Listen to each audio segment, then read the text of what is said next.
What this means is the heated ionosphere acts like a giant dam, rerouting the path of the jet stream. The jet stream flows between 6 and 9 miles above the Earth's surface and reaches speeds up to 300 miles per hour. The jet stream is a focused, high-velocity rope of air that moves billions of gallons of water around our world, like a giant river at 50, 60,000 feet up. It moves all the water around our world for rain, for storms. This is the lifeblood of planet Earth. Could Tesla's theories help create a new generation of covert weather weapons? It was the Russians that were creating this signal. Perhaps it's already here. Has the United States already been attacked by a weather weapon? July 1976. Strange, unexplained blackouts in worldwide communications plagued the globe. Ham radio operators all over the U.S. are picking up seemingly random, unknown radio signals. It's causing static interference with radio, television, and even telephone transmissions all across North America. This signal was a tapping that would go for like 10 beats and then stop for a bit, and 10 beats and stop for a bit. U.S. scientists discovered the cryptic signal is coming from the Soviet Union. They assign it an innocuous name. It was called the Russian woodpecker because it was the Russians that were creating this signal, and the sound that the ham operators heard was essentially that sort of clicking, pecking sound. Here is an actual tape recording of the mysterious signal. Satellite photos reveal the Russians have secretly constructed a gigantic radio transmitter and are covertly transmitting extremely low-frequency waves, otherwise known as ELF waves, into the atmosphere over North America. The Russians would continue beaming this signal until at least 1989, the last time they were detected. But why? The way the woodpecker worked was that you had a very large radar that was pumping out millions and millions of watts of radio frequency energy. And that tick, tick, tick, tick was each time a pulse was sent out. And in each one of those pulses, there was a tremendous amount of energy. What they were trying to do is to see our ballistic missiles coming up into space and on their way into the Soviet Union. An over-the-horizon radar system meant to provide Russia with an early warning of U.S. missile launches is one possible explanation. But other researchers around the world now suspect something more sinister was at play. At the times that the signal was coming through, there were some very bizarre things taking place. In 1982, a report by Pentagon researcher L. Ponte alleges the Russian woodpecker signal is actually creating layers of artificial ionization in the upper atmosphere, which means it could have been bending the jet stream and altering global wind patterns, just as Nikola Tesla had theorized nearly 100 years earlier. There's been a lot of research in military labs over what you can do with putting radio waves into the atmosphere and changing the dynamics of the atmosphere. And some of the research indicates that one can move the jet stream around and thus induce weather conditions. Was the woodpecker yet another Cold War weapon directed at the U.S.? Turns out while the woodpecker was in operation, something very strange began happening. From 1987 through 1992, California experienced the most severe drought in the state's history. Crops and livestock were dying. Food prices were escalating. People were terrified. Scientists were baffled.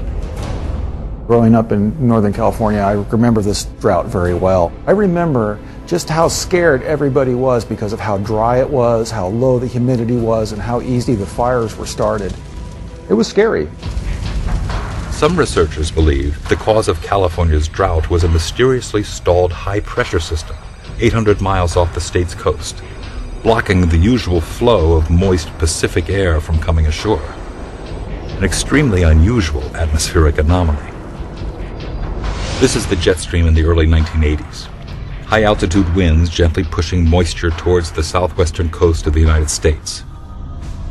The arrows indicate winds blowing in an easterly direction.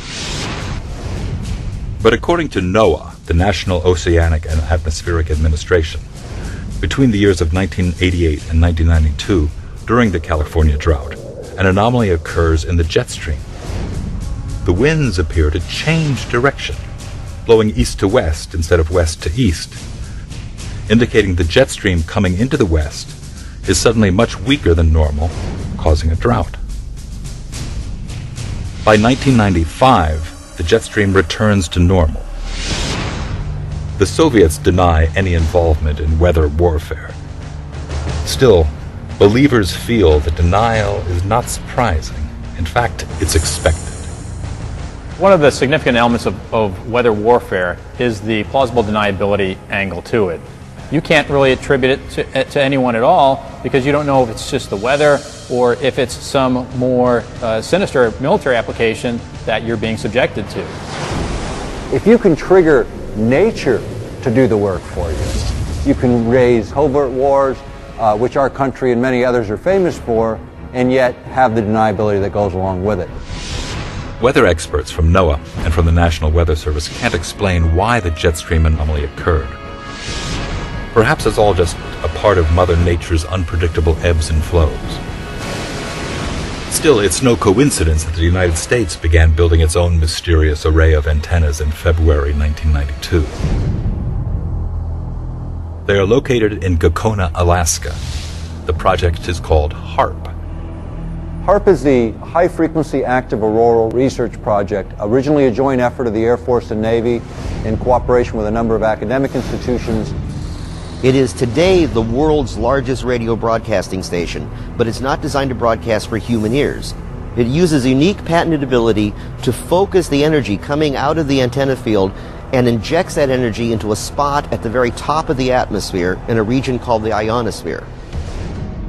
HAARP is comprised of 180 antennas, approximately 72 feet tall, linked together to function as one giant steerable antenna.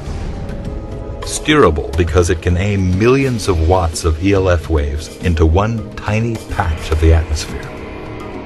The amount of energy we're talking about here is 3.6 million watts. To give you an idea of what that is, the largest legal AM radio station in North America is 50,000 watts. HAARP is 72,000 50,000 watt radio stations injecting their entire output into a spot that's about 12 miles across by about 2.5 miles deep by about 90 miles up. This is where HAARP is pointing. It's an area located roughly 300 miles from Anchorage. The U.S. military says HAARP is merely being used to study the physical and electrical properties and behavior of the ionosphere for both civilian and defense purposes. But another theory is surfaced. The intense energy being beamed into the sky by HAARP is actually heating up the atmosphere, causing weather changes. HAARP is being used for weather modification. The military's own record proves it. They've admitted it within their own documents, and yet they still deny it to the public. Dr. Brooks Agnew has researched ELF wave technology for the past 30 years and is convinced HAARP's effect on the ionosphere does alter the weather. HAARP couldn't affect the jet stream directly, but indirectly it could, because if you push the ionosphere out into space, then the stratosphere just under the ionosphere has to move to fill in that gap. When it moves, it could pull the jet stream with it, thus rerouting it hundreds of miles, changing the way water moves through our atmosphere.